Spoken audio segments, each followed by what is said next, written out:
কিয়ামত।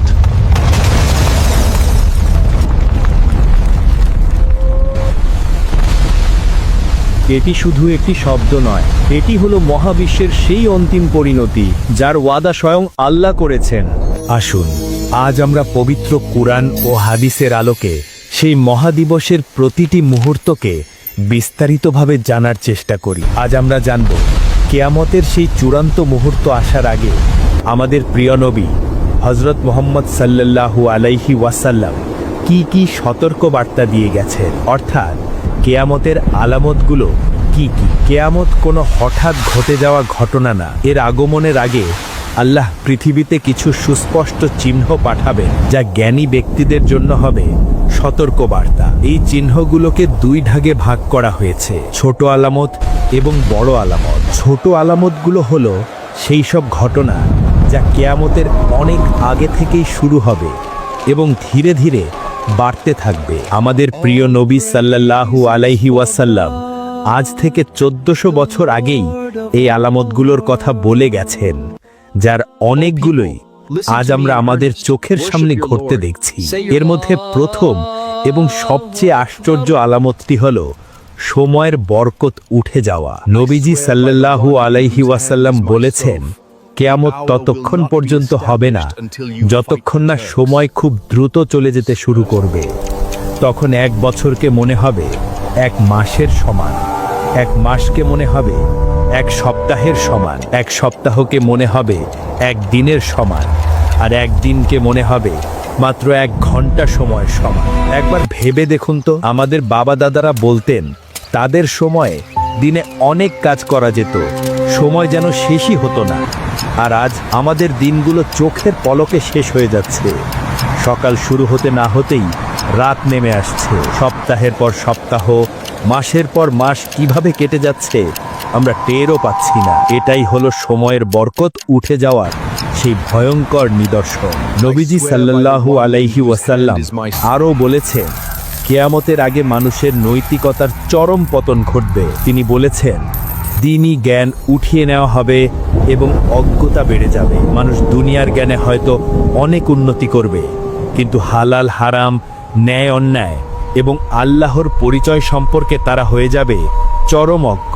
সমাজের নেতৃত্ব চলে যাবে অযোগ্য এবং মূর্খ লোকদের হাতে। যারা পদের যোগ্য নয় তারাই হবে নেতা। হত্যা এবং রক্তপাত এতটাই সাধারণ হয়ে যাবে যে হত্যাকারী জানবে না সে কেন হত্যা করছে, আর নিহত ব্যক্তিও জানবে না তাকে কেন হত্যা করা হলো। লজ্জা উঠে যাবে। ব্যভিচার এবং অশ্লীলতা সমাজে মহামারী আকারে ছড়িয়ে পড়বে। নবীজি সাল্লাল্লাহু আলাইহি ওয়াসাল্লাম বলেছেন, মানুষ পশুর মতো প্রকাশ্যে রাস্তায় দাঁড়িয়ে খারাপ কাজে লিপ্ত হবে।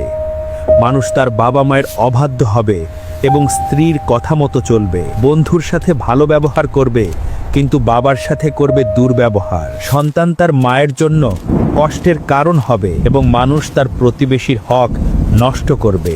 এই প্রতিটি কথাই আজ আমরা আমাদের সমাজে কম বেশি দেখতে পাচ্ছি। নবীজি সাল্লাল্লাহু আলাইহি ওয়াসাল্লাম কিছু অর্থনৈতিক এবং প্রাকৃতিক নিদর্শনের কথাও বলেছেন। সুদ এবং হারাম উপার্জন এতটাই ছড়িয়ে পড়বে যে ব্যক্তি সরাসরি সুদ খাবে না তার কাছেও সুদের প্রভাব কোনো না কোনোভাবে পৌঁছাবে। মানুষের হাতে এত সম্পদ আসবে যে যাকাত দেওয়ার জন্য লোক খুঁজে পাওয়া যাবে। নবীজি সাল্লাল্লাহু আলাইহি ওয়াসাল্লাম বলেছেন, তোমরা যখন দেখবে খালি পায়ে খালি গায়ে থাকা বকরির রাখালেরা উঁচু উঁচু দালান তৈরিতে একে অপরের সাথে প্রতিযোগিতা করছে, তখন তোমরা কিয়ামতের জন্য অপেক্ষা করো। আজ আরব দেশগুলোর দিকে তাকালে এই হাদিসের বাস্তবতা আর ব্যাখ্যা করার প্রয়োজন হয় না। তিনি বলেছেন, কিয়ামত ততক্ষণ পর্যন্ত হবে না যতক্ষণ না আরবের মরুভূমি আবার সবুজ মাঠ এবং নদ নদীতে পরিণত হবে। বিজ্ঞানীরা আজ স্যাটেলাইটের মাধ্যমে দেখছেন যে আরবের জলবায়ু ধীরে ধীরে পরিবর্তিত হচ্ছে। এই ছোট আলামতগুলো হলো সেই মহাপ্রলয়ের আগে বেজে ওঠা সতর্ক ঘণ্টা। এগুলো আমাদের বারবার মনে করিয়ে দেয় যে আমাদের হাতে সময় ফুরিয়ে আসছে। যখন কিয়ামতের ছোট আলামতগুলো পূর্ণ হয়ে যাবে এবং পৃথিবী পাপে পরিপূর্ণ হয়ে যাবে, তখন আল্লাহর হুকুমে প্রকাশ পেতে শুরু করবে সেই 10টি চূড়ান্ত এবং বড় আলামত। এই আলামতগুলো একবার শুরু হলে একটির পর একটি খুব দ্রুত ঘটতে থাকবে, ঠিক যেন একটা মালার সুতো ছিঁড়ে গেলে পুঁতিগুলো যেভাবে ঝড়ের বেগে ছড়ে পড়ে। হাদিসের বর্ণনা অনুযায়ী সেই 10টি বড় আলামতের সর্বপ্রথম এবং সর্বশ্রেষ্ঠ ফিতনাটি হবে দাজ্জালের আগমন। আজ আমরা জানব এই ভয়ঙ্কর ফিতনাটির ব্যাপারে, যার সম্পর্কে প্রত্যেক নবী তার উম্মতকে সতর্ক করে গেছেন। এটি হলো সেই একচোখা মিথ্যাবাদী দাজ্জালের কাহিনী। দাজ্জাল হবে মানুষেরই একজন। সে হবে একজন যুবক যার শরীর হবে বিশাল এবং শক্তিশালী, এবং তার গায়ের রং হবে লালচে। তার চুল হবে কোঁকড়ানো এবং ঘন। হাদিসের বর্ণনা অনুযায়ী তার সবচেয়ে বড় এবং সুস্পষ্ট চিহ্ন হলো সে হবে একচোখা কানা। তার ডান চোখটি হবে একটি আঙুরের মতো ফোলা এবং নষ্ট, অর্থাৎ তার একটি চোখ থাকবে পুরোপুরি নিষ্ক্রিয়। তার চেয়েও বড় চিহ্ন হলো তার দুই চোখের মাঝখানে কপালে লেখা থাকবে কাফার, অর্থাৎ কাফির। এই লেখাটি প্রত্যেক ঈমানদার ব্যক্তি, সে পড়ালেখা জানুক বা না জানুক, স্পষ্ট দেখতে পাবে এবং এক মুহূর্তেই বুঝতে পারবে যে সেই অভিশপ্ত মিথ্যাবাদী দাজ্জাল। কিন্তু যারা কাফির বা মুনাফিক, তারা এই লেখাটি দেখতে পাবে না এবং চিনতেও পারবে না। হাদিসে এসেছে যে দাজ্জাল বর্তমানে কোনো এক অজানা দ্বীপে লোহার চিকল দিয়ে বন্দী অবস্থায় আছে এবং সে আল্লাহর পক্ষ থেকে মুক্তি পাওয়ার আদেশের জন্য অপেক্ষা করছে। দাজ্জাল কোনো স্বাভাবিক সময়ে পৃথিবীতে আসবে না। তার আগমনের ঠিক আগে পৃথিবী এমন এক কঠিন সময়ের মধ্য দিয়ে যাবে যা মানবজাতি আগে কখনো দেখেনি। আল্লাহর হুকুমে একটানা 3 বছর পৃথিবীতে এক ভয়াবহ দুর্ভিক্ষ দেখা দিবে। প্রথম বছর আকাশ তার 1/3 বৃষ্টি আটকে রাখবে এবং জমি তার 1/3 ফসল উৎপাদন বন্ধ করে দিবে। মানুষ কষ্টে পড়ে যাবে, কিন্তু তারা কোনোভাবেই টিকে থাকবে। দ্বিতীয় বছর আকাশ তার 2/3 বৃষ্টি আটকে রাখবে এবং জমিন তার 2/3 ফসল উৎপাদন বন্ধ করে দিবে। পৃথিবীর অবস্থা আরো ভয়ঙ্কর হয়ে উঠবে। খাবারের অভাব তীব্র থেকে তীব্রতর হবে। মানুষ ক্ষুধায় কাতর হয়ে একে অপরের দিকে তাকাবে, কিন্তু সাহায্য করার মতো কিছুই থাকবে না। আর তৃতীয় বছর আকাশ থেকে এক ফোঁটাও বৃষ্টি পড়বে না এবং জমিনে একটিও সবুজ ঘাস জন্মাবে না। পৃথিবীর সকল পশু পাখি খাবারের অভাবে মারা যাবে। মানুষ ক্ষুধার যন্ত্রণায় ছটফট করতে থাকবে। খাবারের জন্য, এক ফোঁটা পানির জন্য তারা হাহাকার করবে। বাবা তার ক্ষুধার্ত সন্তানের মুখের দিকে তাকিয়ে চোখের পানি ফেলবে, কিন্তু তার মুখে তুলে দেওয়ার মতো এক টুকরো রুটিও খুঁজে পাবে না। মানুষের ঈমান তখন সবচেয়ে দুর্বল এবং ভঙ্গুর অবস্থায় থাকবে। ঠিক সেই চরম অসহায় এবং হতাশার মুহূর্তেই মানুষের সামনে মুক্তিদাতা হিসেবে আগমন ঘটবে দাজ্জালের। তার সাথে থাকবে ইস্পাহানের 70,000 ইহুদি, যাদের পরনে থাকবে সবুজ চাদর। সে সিরিয়া ও ইরাকের মধ্যবর্তী একটি স্থানে এসে আত্মপ্রকাশ করবে এবং সারা পৃথিবীতে বিপর্যয় ছড়াতে শুরু করবে। তার ক্ষমতা হবে অনিকল্পনীয়, যা দেখে সাধারণ মানুষের চোখ ধাঁধিয়ে যাবে এবং দুর্বল ঈমানদারদের পা কেঁপে যাবে। সে এমন এক গ্রামে যাবে যেখানে মানুষ দুর্ভিক্ষে ও অনাহারে মারা যাচ্ছে। সে তাদের সামনে গিয়ে দাঁড়াবে এবং বলবে, শোনো, তোমাদের যদি আমি আকাশ থেকে বৃষ্টি নামিয়ে দেই, তোমাদের এই শুকনো জমিনে যদি আবার সবুজ ফসল ফলাই, তোমাদের মরে যাওয়া পশু পাখিগুলোকে যদি আবার জীবিত করে মোটা তাজা করে দেই, তাহলে কি তোমরা আমাকে তোমাদের রব হিসাবে মেনে নেবে? ক্ষুধার্ত, তৃষ্ণার্ত এবং অসহায় মানুষগুলো, যারা তাদের সন্তানদের চোখের সামনে মরতে দেখছে, তারা হয়তো আর কোনো উপায় না দেখে রাজি হয়ে যাবে। তখন দাজ্জাল আকাশের দিকে তাকিয়ে বলবে, বৃষ্টি দে, আর সাথে সাথে আল্লাহর হুকুমে আকাশ থেকে ঝমঝম করে বৃষ্টি নামতে শুরু করবে। সে শুকনো মাটির দিকে তাকিয়ে বলবে, ফসল উৎপন্ন করো, আর সাথে সাথে সেই মৃত জমিন সবুজ ফসলে ভরে যাবে। তাদের মরে যাওয়া পশু পাখিগুলো হঠাৎ করে মোটা তাজা হয়ে যাবে এবং আগের চেয়েও বেশি দুধ দিতে শুরু করবে। এই অবিশ্বাস্য দৃশ্য দেখে সেই গ্রামের অনেক দুর্বল ঈমানদার মানুষেরা তাকেই তাদের ত্রাণকর্তা এবং খোদা বলে মেনে নিয়ে সিজদায় লুটিয়ে পড়বে। তারা ঈমান হারিয়ে ফেলবে। তারপর সে অন্য এক এলাকায় যাবে যেখানে খাঁটি ঈমানদার মানুষেরা বসবাস করে। সে তাদেরও একই প্রস্তাব দিবে, কিন্তু ঈমানদার মানুষেরা তার কপালে লেখা কাফির শব্দটি স্পষ্ট দেখতে পাবে। তারা এক মুহূর্তেই তাকে চিনে ফেলবে। তারা ভয় না পেয়ে তার চোখের দিকে তাকিয়ে চিৎকার করে বলবে, তুই মিথ্যাবাদী, তুই সেই এক চোখা দাজ্জাল যার ব্যাপারে আমাদের নবীজি আমাদের সতর্ক করে গেছে। আমাদের রব একমাত্র আল্লাহ, যিনি কোনো কিছুর মুখাপেক্ষী নন। তাদের এই উত্তরে দাজ্জাল ক্রোধে ফেটে পড়বে। সে বলবে, ঠিক আছে, তাহলে তোরা তোদের আল্লাহকে নিয়ে থাক, দেখি তোদের আল্লাহ তোদের কিভাবে বাঁচায়। এই বলে সে সেখান থেকে চলে যাবে। আর যাওয়ার সাথে সাথেই আল্লাহর হুকুমে সেই ঈমানদারদের সকল সম্পদ ধ্বংস হয়ে যাবে। তাদের সবুজ ফসল চোখের সামনে শুকিয়ে কালো হয়ে যাবে। তাদের পশু পাখি হারা যাবে।